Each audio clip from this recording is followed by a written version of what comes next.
Eu venho hoje a essa tribuna, senhor presidente, para repercutir aqui o discurso do ex-presidente Luiz Inácio Lula da Silva, o nosso ex-presidente Lula, feito no aniversário de 36 anos do PT, do Partido dos Trabalhadores, ao qual somos filiados, agora no sábado, no dia 27 de fevereiro, no Rio de Janeiro. E acho muito interessante porque o presidente Lula tem uma facilidade muito grande de se comunicar com a população, com as pessoas, e ele sempre mistura os assuntos. Ele nunca fala só de política. E ele iniciou o discurso dizendo que no Rio de Janeiro o time dele era o Vasco. E que mesmo o Vasco não estando bem, ele continuava vascaíno. Eu achei bonito isso, porque muitas vezes as dificuldades nos afastam daquilo com quem nós nos identificamos num primeiro momento.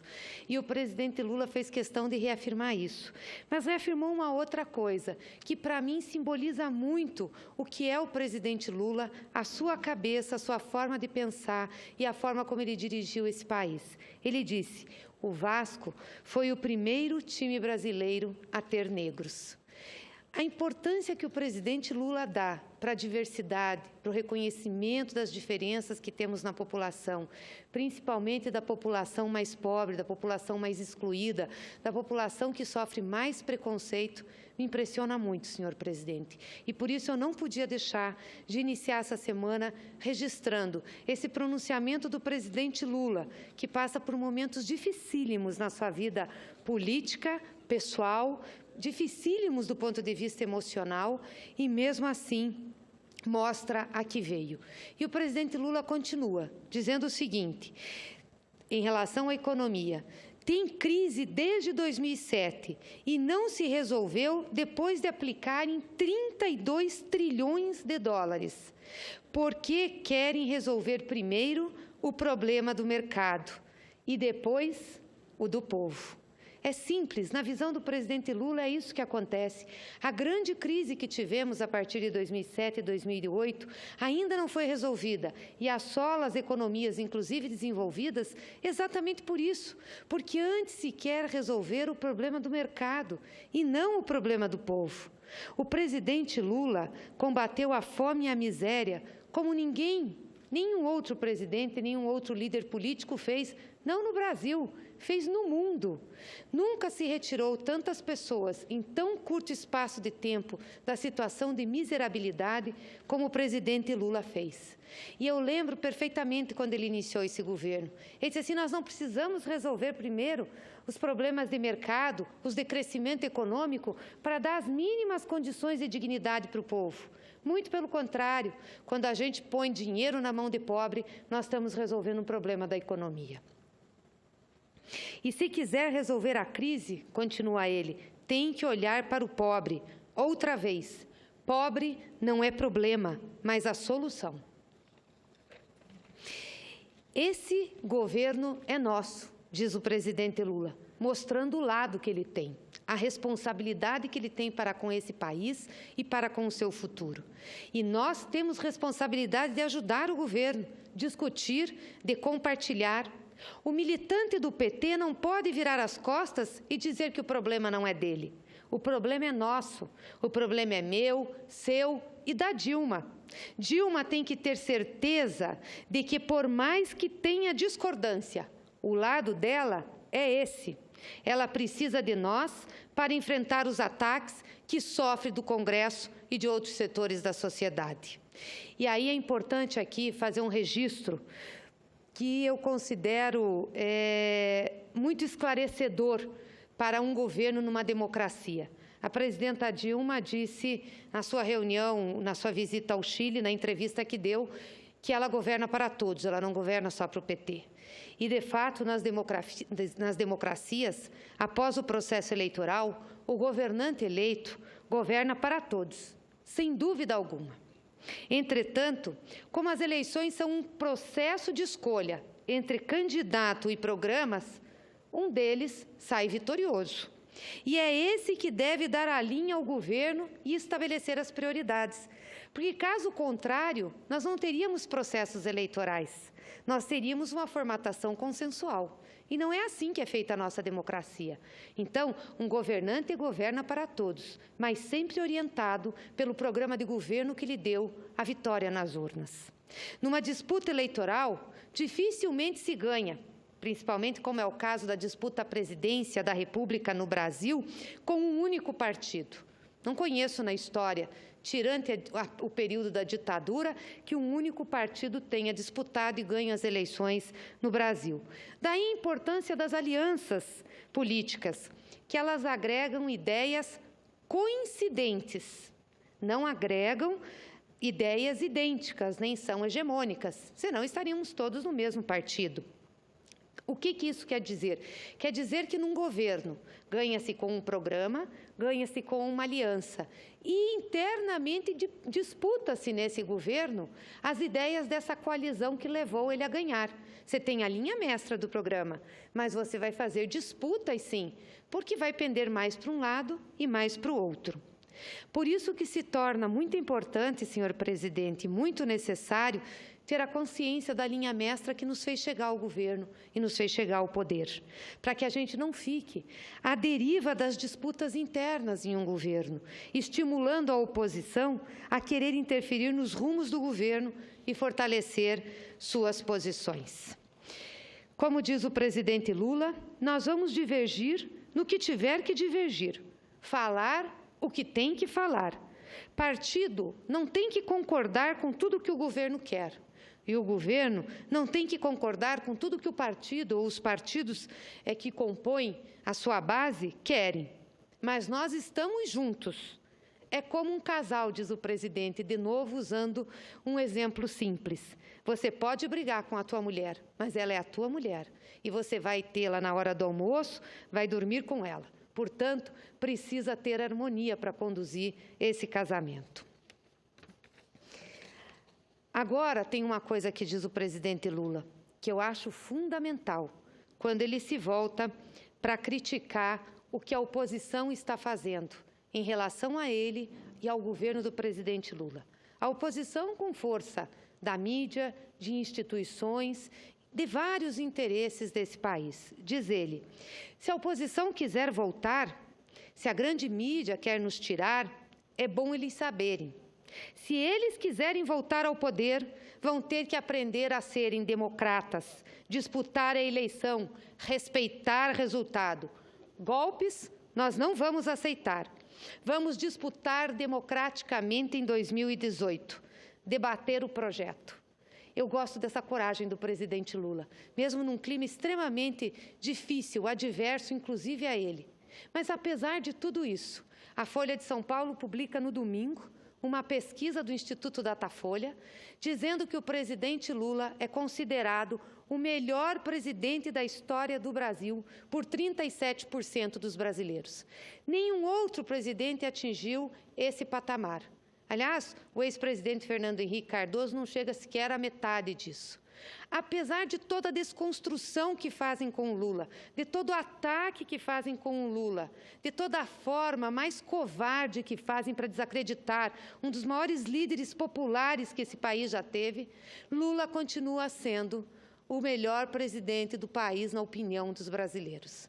E mais incrível ainda, presidente, qualquer que fosse o cenário eleitoral que nós tivéssemos no Brasil hoje, com qualquer candidato a disputar as eleições, Aécio Neves, Marina Silva, Geraldo Alckmin, qualquer um, José Serra, o presidente Lula estaria no segundo turno. E sabe por quê? Porque ele representa um projeto que mudou esse país. E o povo mais pobre, o povo mais sofrido, sabe disso. O povo mais pobre, o povo mais sofrido, pode estar decepcionado agora com o nosso governo, estar decepcionado com a presidenta Dilma, estar decepcionado com a condição da economia. Mas ele sabe que também, do outro lado, não tem ninguém que vá defendê-lo, como defendeu o presidente Lula, como defendeu o PT. Não tem ninguém que vá defendê-lo dessa forma, com a coalizão que foi feita. E o presidente diz o seguinte: o projeto que interessa a esse país é o projeto que colocou o mais pobre na universidade e comida na mesa do brasileiro, que mais investiu em educação e fez 40 milhões de pessoas ascenderem na escala social e levou energia elétrica a milhões e milhões de brasileiros. Durante 500 anos, não souberam cuidar desse povo mais pobre. E nós, em 12 anos, ensinamos que é possível tratar esse povo com dignidade, continua Lula. Uma menina negra da periferia pode chegar à universidade e ser doutora. Um moleque da periferia não ser trombadinha, mas ser doutor.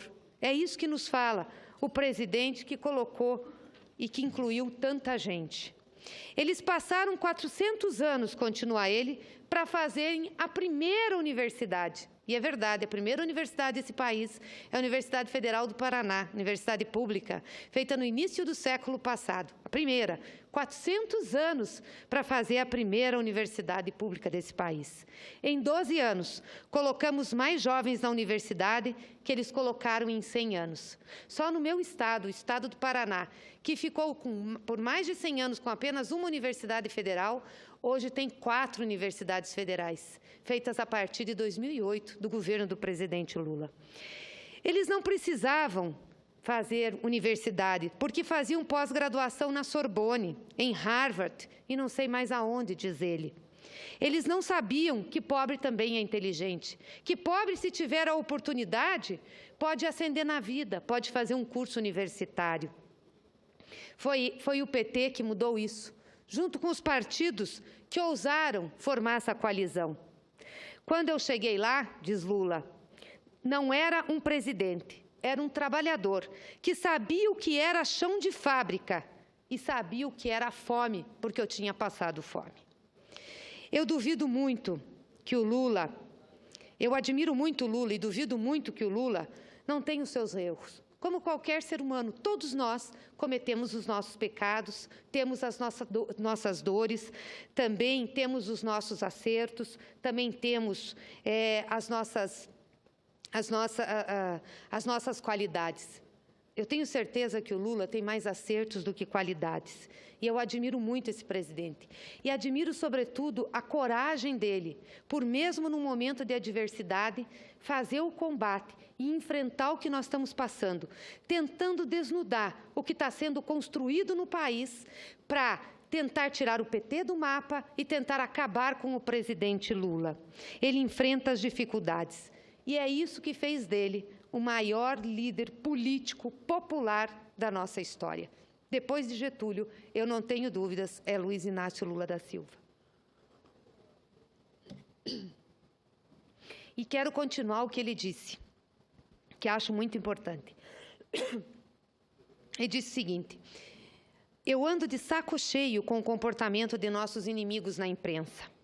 Nós brigamos na Constituinte para ter um Ministério Público forte e independente.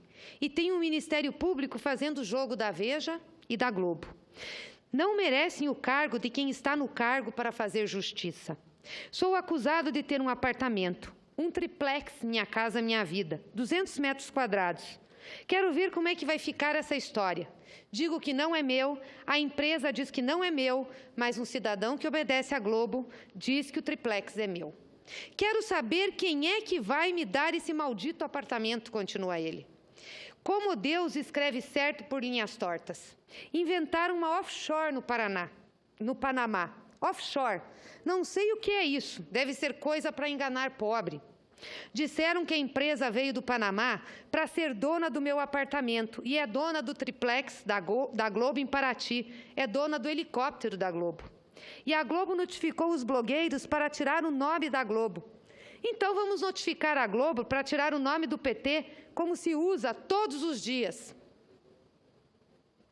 Todo mundo aqui conhece o Jacob Ittar, meu companheiro de 40 anos, fundador do PT, presidente da CUT e prefeito de Campinas.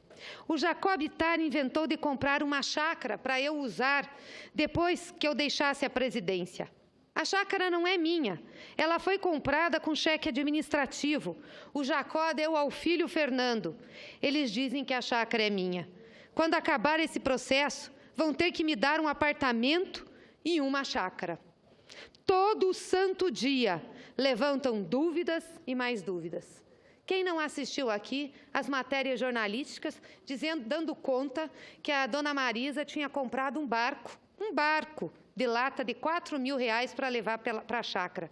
Será que um presidente da República não pode comprar, um ex-presidente não pode comprar um barco? Será que um ex-presidente da República não pode usar uma chácara como o Lula está usando? Por que não se falam de outros apartamentos, de outras fazendas, de outros bens, de outros políticos e presidentes que já passaram pela história desse país? É porque Lula é operário? É porque foi um pobre que subiu à presidência da República?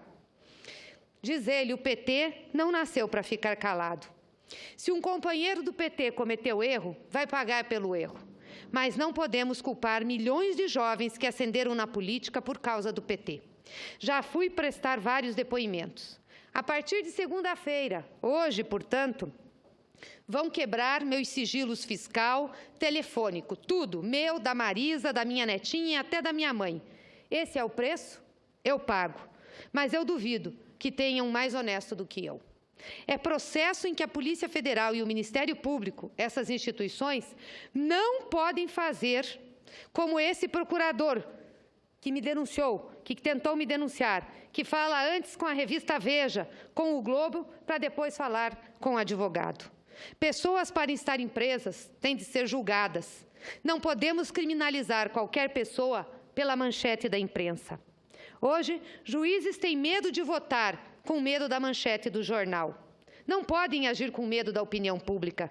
Se quer disputar a opinião pública, não pode ter emprego vitalício e ficar sob a pressão da imprensa. Disputem um cargo eleitoral, venham ser deputados, senadores, aí se disputa a opinião pública. Diz Lula, eu tenho 70 anos de idade. Quando eu tive um câncer na garganta, muita gente disse, acabou, esse peão vai embora. Quero dizer a ministro da Suprema Corte, aos juízes mais simples, da televisão maior a menor, não vão me derrotar mentindo, vão ter que me enfrentar na rua. Eles pensam que fazendo essa perseguição vão me tirar da luta. O PT é um movimento que tem 12 anos no governo e fez o mundo admirar esse país extraordinário. Eles têm ódio. Já tiveram muitos cientistas políticos, usineiros, governando esse país, e nenhum deles participou de uma reunião do G8, e eu participei de todas. O que eu tenho e que eles não têm é vergonha na cara e compromisso com o povo. Quero lançar um desafio, diz o presidente Lula. Pensei em sair do Brasil e deixar Dilma governar. Se for necessário, quero dizer, em alto e bom som, terei 72 anos em 2018, com tesão de 30 para ser candidata a presidente da República novamente. Esse é o Lula. E é isso que está em jogo, a presidência de 2018. Pela pesquisa publicada pelo Datafolha no jornal Folha de São Paulo, pode-se evidentemente ver isso. Apesar de ter uma série de dados positivos, a manchete, é óbvio, rumou para o lado negativo. Mas o fato é que essa pesquisa diz que Lula estaria no segundo turno. E eu tenho certeza, ganharia as eleições nesse país. Por quê, senador? Porque ele tem lado do povo, sabe o que é passar fome. Deu condições a esse povo de ascender. Deu condições a esse povo de cursar escola, de cursar universidade, de ter salário digno, de ter renda. Mesmo vivendo uma das piores crises econômicas, como estamos vivendo no país hoje, que é uma crise grave, como na década de 80 e 90, o nosso povo está sentindo menos essa dor na sua pele. Por quê? Porque tem proteção social. Tem um salário mínimo que foi aumentado pelo Poder Real, com base no Poder Real. Tem o Bolsa Família, que foi ampliado. Nós temos hoje milhões de aposentados e pensionistas que dependem do salário mínimo e têm mais dignidade em suas vidas. Temos benefício de prestação continuada, temos uma rede de proteção social. Muitas vezes, a elite não suporta isso, porque é isso que está em jogo. Alguém que ousou falar, alguém que ousou lutar pela parcela mais pobre da população. Senadora, concedo uma parte a Vossa Excelência. Como nordestino, não poderia, nesse instante, me somar às palavras de Vossa Excelência. Sobretudo eu, que quando da campanha de 2014 ao Senado, procurei o presidente Lula no seu instituto,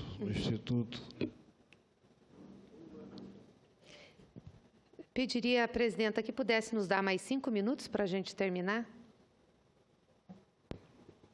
No Instituto Lula, em São Paulo, para que ele gravasse, pedindo aos piauienses que olhasse para a minha candidatura, uma candidatura naquele momento parecia uma aventura, mas que as palavras dele, o pedido dele, foi importante para que nós pudéssemos superar o do outro candidato, o ex-governador do Estado de 2 mandatos.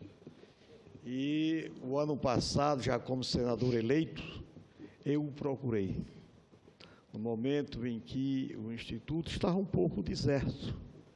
Mas eu fui em família, com a minha esposa e minha filha, agradecer a importância que ele teve em minha eleição. E fiz uma consciência muito tranquila, como uma gratidão. Mas queria também ressaltar, também como nordestino, o trabalho que ele fez no aspecto de reduzir a pobreza na nossa região e no país. Ele, como nordestino, como disse Vossa Excelência, que passou por profundas dificuldades na roça, nos sertões secos do Nordeste, e que saiu da região. Saiu à época de uma grande seca, 58, toda a família na busca de melhores dias, e chegando em São Paulo, começou a escrever uma história que culminou como o primeiro presidente da República operário, migrante de uma região castigada, que ainda hoje continua. Enfim, que funda um partido juntamente com a intelectualidade, com a igreja, com os movimentos sociais do Brasil, e chega à presidência da República. Então, quero trazer o testemunho da contribuição que ele deu para a redução da pobreza, da miséria, a criação de uma nova classe média em nosso país. Enfim, é neste momento de profundas dificuldades, em que a gente deve reconhecer o trabalho, de estar presente, de ser grato, de ser reconhecido. Então, eu me somo a todas as palavras de Vossa Excelência e transmito aqui a minha gratidão e o meu reconhecimento como senador da República no trabalho que ele, ex-presidente da República, na minha eleição, que foi importante no Estado do Piauí. Essas considerações que eu queria me fazer nesse instante. Agradeço, senador Eumano Ferres, suas palavras, e elas são muito significativas, porque, de fato, Vossa Excelência vem de uma região que sofreu muito, sempre sofreu na história desse país, onde a pobreza sempre foi maior que a região sul, a região sudeste, sempre teve mais dificuldades a ter acesso a investimentos, a ter acesso a políticas mais estruturadas. Então, o depoimento de Vossa Excelência só vem aqui reafirmar o que eu estou dizendo. Eu fico muito feliz que Vossa Excelência tenha se somado a mim nesse momento. Um momento de dificuldade para o presidente Lula, mas sei que mesmo essas dificuldades que são terríveis serão vencidas, porque desde bebê, desde pequenininho, ele foi forjado na dificuldade. E queria dizer também aqui que foram importantes os passos da presidenta Dilma em relação à gestão da nossa economia no primeiro mandato seu. Nós não vamos permitir o golpe, como disse o presidente Lula. A presidenta Dilma, com todas as dificuldades que passa agora, ela explicitou o confronto com o setor financeiro desse país e tomou medidas de grande impacto, avaliando a crise econômica dos Estados Unidos, que se espalhava para a Europa e tinha tantas consequências aos países em desenvolvimento. Ela tomou medidas importantes, mais tarde batizadas de nova matriz econômica, que foram criticadas, desacreditadas pelo sistema, pela mídia, mas elas dão o compromisso, a dimensão do compromisso da presidenta com a ampliação das mudanças pelos quais o Brasil tinha passado no governo do presidente Lula. E qual era a direção dessas mudanças que nós queríamos tanto naquele início do primeiro governo?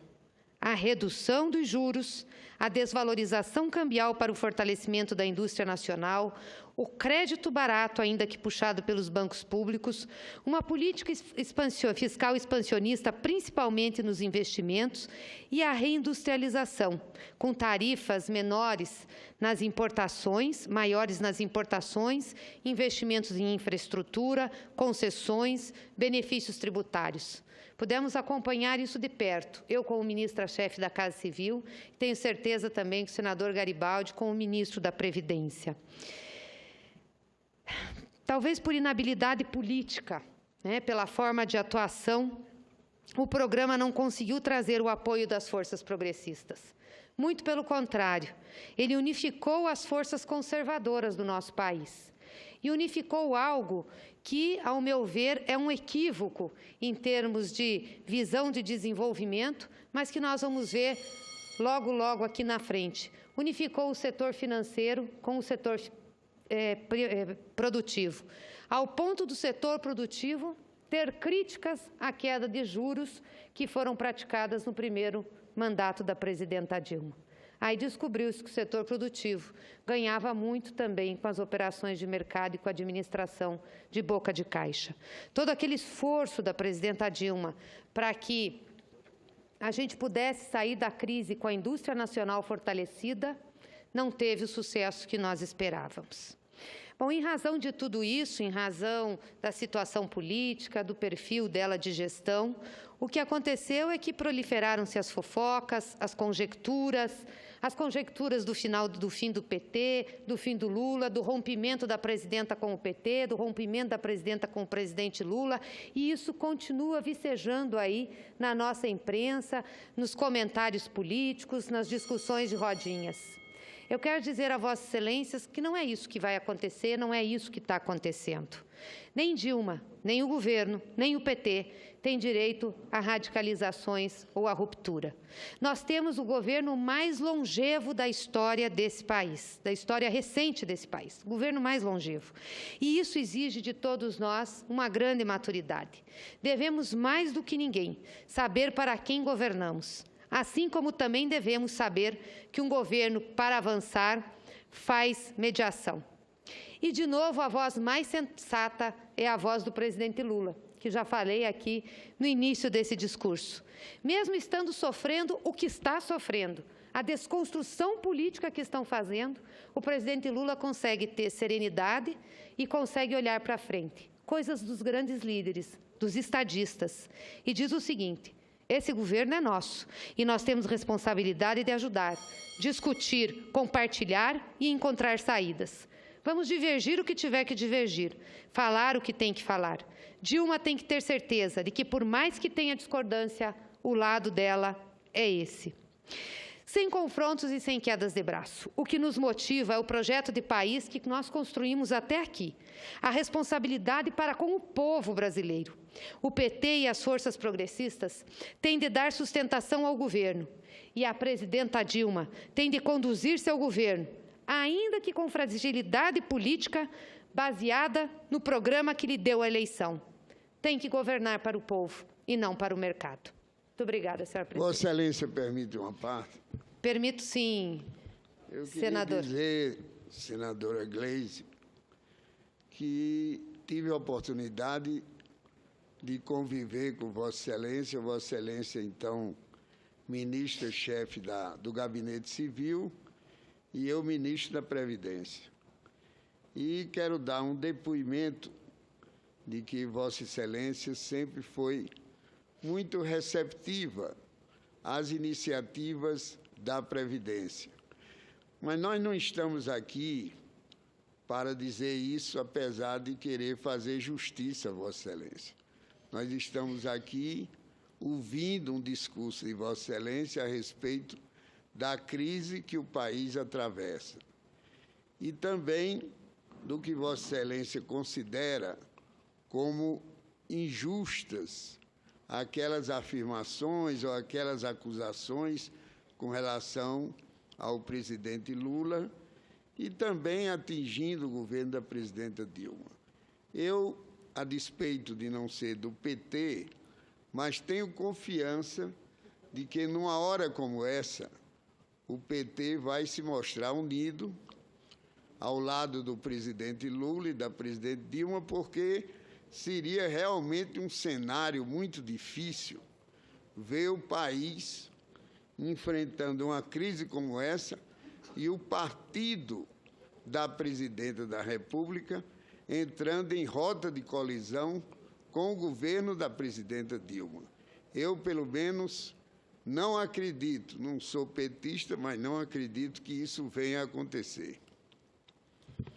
Agradeço seu à parte, senador, ex-ministro Garibaldi, meu colega de governo, uma pessoa que eu tenho grande admiração e respeito. Pode ter certeza que não é isso que vai acontecer.